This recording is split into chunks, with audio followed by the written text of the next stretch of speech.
एबे जो विषय चर्चा जोर धरी महाकालपड़ा ब्लॉक रो अध्यक्ष विषय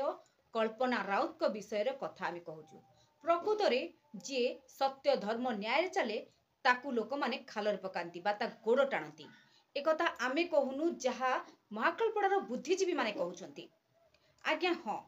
भाजपार सरकार जी की विधायक होइछंती हमर दुर्गा प्रसन्न नायक डबल इंजिन सरकार आज्ञा किंतु देखंतु तांको पंचायतर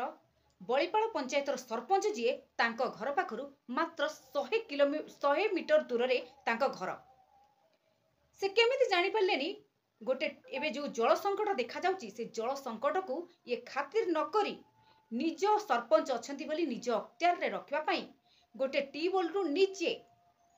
मोटर जोगे पाइप लगे पानी उठाउछंती जो ट्यूबवेल जोगु 200 रु 500 लोक से अंचल रे चलुथिले।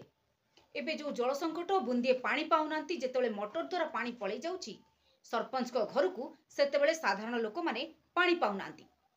तो प्रश्न आमर उत्तर आपणकर बुद्धिजीवी मानकर मध्य मत रही जदि सरपंच एभली काम कले गाँ लोक माने एहाकू कल्पना राउत को पाखरे अभियोग कले एवं कल्पना राउत मध्य तांकू आम पाखरे अच्छी तथ्य अच्छी नोटिस जोगे अवगत करैले जे तुरंत मोटर खोली नियंतु ट्यूबवेल को सर्वजनीन करंतु जो जल संकट देखा जो ताहा केमती दूर हो साधारण जनता माने पानी पाहंतु। तो एई कथा को केंद्र करी माने आज अनस्था प्रस्ताव पर्यंत कथा जाइछि। आपण माने जानुथिबे जेतेबेले बीजेडी सरकार रे थिला सेतेबेले सबु सभ्य सरपंच को से जितेइथिला एवं जमारू 5 रु 6 जन सरपंच आ सभ्य थिले भाजपार बा बीजेपी रो जहा फल कि से माने अध्यक्षता दूरे थाउ सोसाइटी रो प्रेसिडेंट हबा को मध्य योग्य हेइ नथिले जहा हमको तथ्य मिलिछि। तो एठी से माने अनस्था प्रस्ताव आनिबे केमिति तो दीर्घ 9 मास रो सरकार रे से माने सरपंच आ सभ्य मानकू कोनोसी काम देलेनी। तो जहा फल रे सरपंच सभ्य को से माने एक प्रकार रे जो कथा एबे महाकालपड़ा रे चर्चा धरुची जे दादा पुतुरांक सरकार चली एठी। तो दादा पुतुरा किछि चक्रांत करी सरपंच मानकू काम न दे निज आड़ को मोल्ड करिया पई ये होच गोटे प्रमुख प्रश्न जे आमे कहूनु साधारण जनता कहउचंती। मु हेमंत कुमार साहू बिजु छात्र जनता दल राज्य साधारण सभापति ओडिशा कौन कहिबे काली किसी गणमाध्यम आम शुणिलु आमर महाकालपड़ा ब्लॉक अध्यक्षा कल्पना राउत विरुद्ध रे गोटे अनास्था प्रस्ताव आगत होइछि उपजिलापाल पाखरे एवं काली तार गतकाली 28 तारिख दिन तार सिग्नेचर वेरिफिकेशन कार्यक्रम थिला एवं गणमाध्यम जहाँ आम खबर पाइलु उपजिलापाल जो तथ्य रखिछंती गणमाध्यम ताहा आज दांडरे पड़ी हाटरे गड़ुची लोक विश्वास करि पारुनाहांती उपजिलापाल सत कहउचंती कि सरकारी तांकर दस्खतर थिबा ए तथ्यभित्तिक चिठीटा सत कथा कहूची ताहा आज महाकालपड़ा निर्वाचन मंडली रे कोण अनुकोण रे आलोचना चली कौन चली जिले में उपजिलापाल काली मीडिया रे तथ्य रखिछंती जे महाकालपड़ा पंचायत समितिर सरपंच सभ्य माने 42 संख्यक सभ्य सरपंच गोटे लिखित अभियोग देइचंती गत 20 तारिख दिन एवं 21 तारिख दिन ताहा चिठी होइची ब्लॉक कार्यालय महाकालपड़ा को 28 तारिख 11टा बेले सिग्नेचर वेरिफिकेशन थिला। ये तथ्य आपण माने देखंतु मु आपण मानकू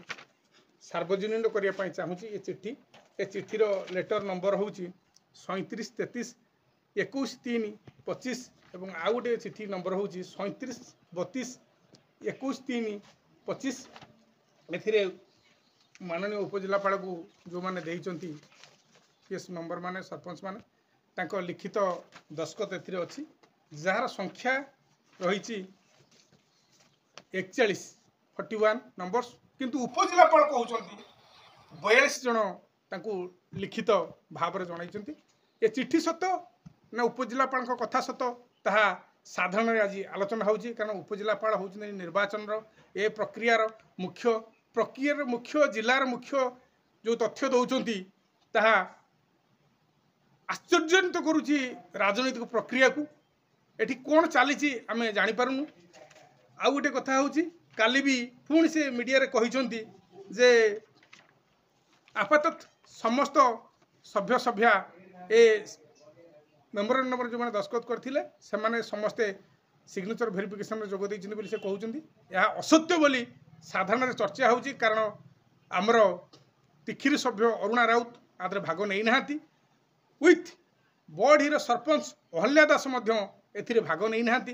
यह आमको आश्चर्यचकित करुच्ची जनप्रतिनिधि माने भाग नौथुआ बेले अनास्थार उपजिलापाल निर्वाचन अधिकारी हिसाब से ये तथ्य दौरान साधारण गोटे विभ्रांत सृष्टि होची काली भी आउ किछि बंधु मीडिया कहते मुझे शुणी जे 8 मास धरी विकास कार्यक्रम महाकालपाड़ा ब्लॉक रे ठप हो जाइए यह सत्य डबल इंजिन सरकार आसला परे महाकालपाड़ा विकास को रोकावट लगे से शत चेष्टा जारी रखिंट किंतु विजु जनता दल महाकालपाड़ा विकास प्रक्रिया को आगे नहीं आपन देखु रास्ता घाट पोल बस स्टाण्ड टू आरंभ कर जहाँ देखिए सबू विजु जनता दल सरकार अमल रही मु डबल इंजिन सरकार को गोटे क्वेश्चन करने चाहूँगी 8 मास मध्य से महाकालपाड़ा गोटे माटी मुठाई पकई लीडर माने मीडिया आग को आसतु आर उपस्थापन तथ्यभित्तिक उपस्थापना करूँ आम तथ्यभित्तिक उपस्थापना करने सब भल पाऊ विजु जनता दल काली किसी लोक कहले जे महाकालपाड़ा तुंग नेता अतनु सब्यसाची विरुद्ध में अनास्था प्रस्ताव अतनु सब्यसाची ना केवल ना नुहे सी हूँ गोटे अनुष्ठान कहले चलो महाकालपाड़ा प्रत्येक विकास रे से लोकर ना जोड़ी रही आम पाखे मैजिक ठू अधिक संख्यक सभ्य सरपंच समर्थन रही आपण मैंने देखिए आसंता 5 तारीख दिन जो नो कॉन्फिडेंस मोशन जो भोट हम अनास्था भोट से अनास्था भोट रे विजु जनता दल ही विजय हम अतनु सब्यसाची नेतृत्व ही विजय हम और महाकालपाड़ा विकास को जो माने रोकावट लगे गोटे चक्रांत कर चक्रांत विरुद्ध में विजु जनता दल महाकालपाड़ा अतनु सब्यसाची नेतृत्व में संग्राम जारी रखिब। तो ये प्रश्न उठिला जदि आपण पाखरे कौनसी कर्मी को नहीं नांती मिसई नांती आपण दल रे तो से अनास्था आसीबो कोठू तो एठी से माने चक्रांत करी से बीजेडी मध्य रे फाट सृष्टि करूचंती एवं अनास्था मध्य आनिचंती किंतु प्रकृत रे जदि धर्म सत्य और न्याय थिबो ताले निश्चिंत देखा जीवो विजय कहार आम चैनल माध्यम रे आमे एतिकी अवगत करौछु लोकमानंकु जे आपण सत्य धर्म न्याय रे चलंतु जी मंजी पोती गछ लगे जो अतनु बाबू जे कि मंजी पोती गछ लगे सब सरपंच सभ्य मान जिते आज से हारीगले बोली तांको विरुद्ध रे मध्य ए सबु प्रस्ताव आसुछि पड़ा ब्लॉक अध्यक्ष एगेंस्ट अनास्था प्रस्ताव आगत करथिले विगत 20 तारिख रे आज आम सिग्नेचर वेरिफिकेशन डाकी आज सिग्नेचर वेरिफिकेशन है केते जन सारे अनास्था अभियोग कर आज सिग्नेचर समस्त उपस्थित थिले ना हाँ 42 जन सिग्नेचर करथिले एवं पाखापाखि जते जन आछि सिग्नेचर वेरिफिकेशन है अभियोग कोन थिला कि किसी अभियोग थिला कि किसी काम करना तो सेटा जनरल अभियोग थिला एवं हमर डेट फिक्स होछि 5 तारीख को फिक्स होछि से दिन नो कॉन्फिडेंस मोशन वोटिंग हबो से विषय आपण से दस्तखत गुडा वेरिफिकेशन सब कोन ठीक गेला ना भूलभाल किछि हां सब वेरिफिकेशन हला जते जण भी सिग्नेचर करिछन समस्त सिग्नेचर जेन्युइन सब ठीक ठाक जांच प्रक्रिया ठीक रही सब जो नेक्स्ट डेट को किंतु प्रकृत तथ्य कोन तो एटी प्रश्न आमर उत्तर आपणकर प्रकृत रे न्याय जणे पाइबा कथा ना नाही तो देखिबा को बाकी रहिला जितुची किए हारुची किए आ दादा पुत्रंक चक्रांत केते दूर काम करूची केन्द्रापड़ारू नमिता नायक रिपोर्ट समीक्षा न्यूज लाइव रिपोर्ट समीक्षा न्यूज लाइव।